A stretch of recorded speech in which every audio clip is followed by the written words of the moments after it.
Next on Newsmax Prime, Hillary breaks her silence. Secretary Clinton talks to reporters right after a federal judge orders a rolling release of her State Department emails. Former New York Governor George Pataki is talking about running for president.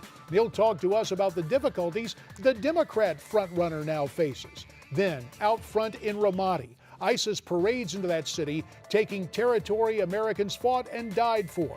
Iraq vet and Congressman Steve Russell reacts as Newsmax Prime starts right now.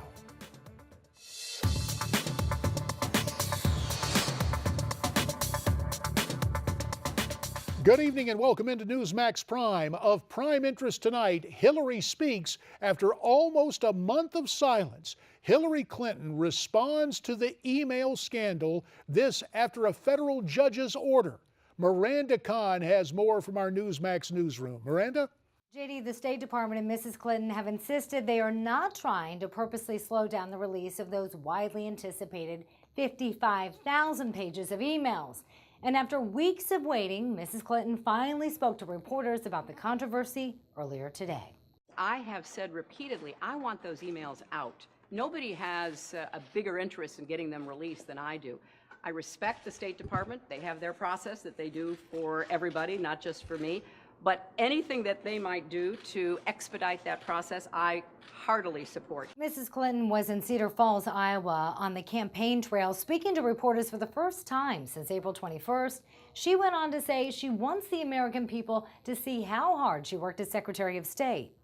You know, I want the American people to learn as much as we can about the work that I did with our diplomats and our development experts, because I think it will show how hard we worked and what we did for our country during the time that I was Secretary of State, where I worked extremely hard on behalf of our values and our interests and our security, and the emails are part of that. The State Department had proposed a deadline last night of January 2016 to complete its review and release the entire 55,000 pages, but a federal judge rejected that plan, saying the State Department must propose a new schedule that involves a release of emails every 60 days. JD?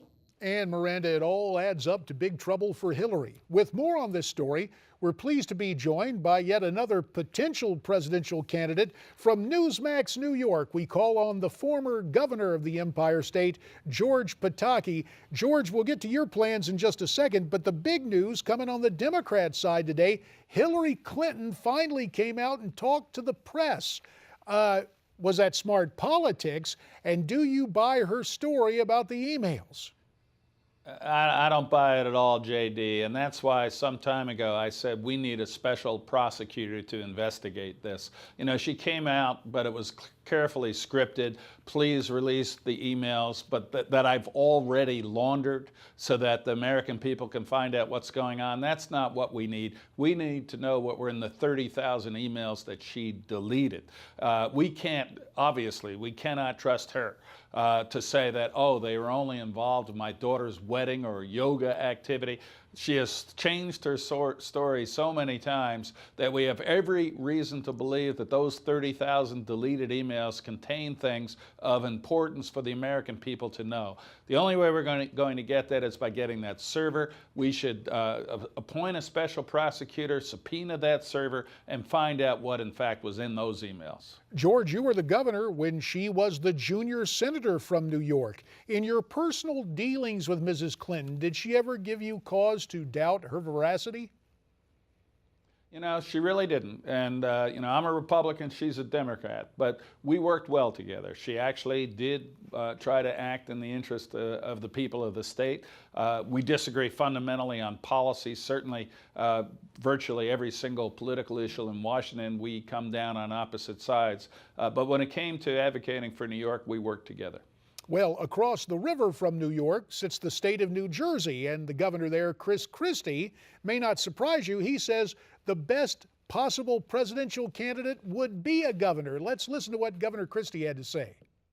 I like Marco a lot. I think he's a very good guy, a very bright guy, but I really believe the next president of the United States has to be a governor. You need to have the experience governing. We've had the experience of a one-term U.S. senator going to the White House, and I don't think it works well. So, Chris Christie says it has to be a governor. You probably agree with that, but you have a different governor in mind. How close I are do. you to getting this done, George? JD, first of all, I think it's a benefit to have run and governed a difficult state like New York and to have been elected a number of times in a state like New York. But I don't think it is a disqualifier if you haven't served as governor. It's a plus if you are. And JD, I am very seriously looking at this. I'm going to be making an announcement next week in Exeter, New Hampshire. If you believe in your ability to lead, if you believe in your ability to win difficult elections, and as I do, believe the need to change the direction of this country is as great as it's been in my lifetime, it's very hard not to make the decision to go forward. Well, and I notice in some of the releases, George, your staff is saying Exeter, New Hampshire, birthplace of the Republican Party. That stands in stark contrast to the claims of Ripon, Wisconsin, the home state of Governor Scott Walker. Are you going to concentrate on New Hampshire, George? What's going to be your strategy? JD, I'm going to concentrate on America, and I think that's what we all have to do. There's the political strategy, but this is about changing the direction of the government and changing the direction of America. So, yes, I'm going to be spending a great deal of time in New Hampshire. I've been there 9 times since September. It is the first primary in the country. The last 2 weeks, I've been in South Carolina, I've been in Iowa, I've been in Washington, and I'll continue to go across the country. But certainly, New Hampshire will be a focal point. I think Governor Walker and I might disagree on the birthplace of the Republican Party, but I think we agree that it's the party of freedom, the party of opportunity, and I'm going to do my best to see that we have the best candidate to win with the Republican Party come next November. Now, you and I were both elected in 1994, a big year, but you overcame some odds to become the governor of New York. Looks like you're going to face some daunting odds to win the Republican nomination and perhaps the presidency. What serves you well to face such a staggering situation where the odds seem to be against you, George? JD, every race I've run, I've faced enormous odds. Think about New York. I was running against Mario Cuomo, the icon of the Democratic liberals, who had unlimited money and the benefit of incumbency, and I was virtually unknown. And when I went out there, I remember I'd hold a press conference every week. No one would come.